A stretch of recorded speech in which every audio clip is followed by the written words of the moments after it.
Hey guys, this is Delphine with a Japanese lesson on the CultureQuirk channel. So today will be a pretty easy lesson. I'm going to cover 3 different, pretty simple particles. More specifically, I'll be going over 3 sentence enders, ka, yo, and ne. When you put these at the end of your sentence, they sort of change the tone or sometimes even the meaning of the entire sentence, so they're pretty simple but still very important. Now there are more than just these 3, but they're kind of the basic ones, so I thought it'd be a good place to start. Let's begin with ka. This is probably the easiest one. Ka simply turns your sentence into a question. It's just like adding a question mark at the end of what you're saying. So here's an example. The sentence Nihonjin desu means I am Japanese.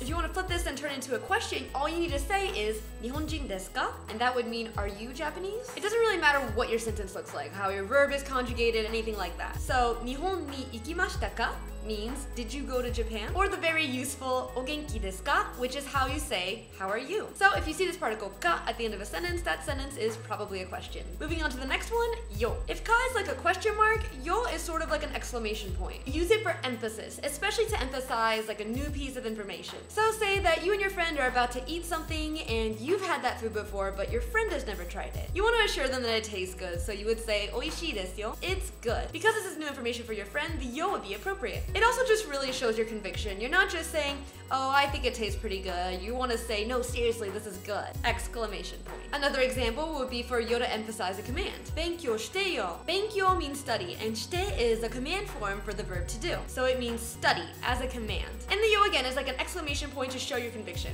Benkyou shite yo. And the last particle for today is ne. For this one, you use it when you're searching for confirmation. The English equivalent is like saying, you know, or don't you think, or isn't it, at the end of a sentence. So like in the example before where you and your friend are about to eat something, if your friend has eaten it before or you two are in the process of eating it, you can say oishii desu ne, and that would mean this is good, isn't it? And here's a little bonus phrase for you. A good response in this situation would simply be so desu ne. So means in that way. So desu ne literally means something like it is that way, isn't it? It means you're agreeing or at least considering what the other person's saying, and it's used all the time in Japanese. So another example of a simple conversation. Otenki ga ii desu ne. This is such nice weather, isn't it? So desu ne. Yeah, it is, isn't it? Make sense? You can also use ne with commands, and it makes your sentence a lot softer than the particle yo did, so that it's more like a request. So instead of benkyou shite yo, you can say benkyou shite ne, and it sounds more like you should study, okay? And again, sort of asking for that confirmation. I feel like ne is something that's used a lot in Japanese, but doesn't really have much of an English equivalent, so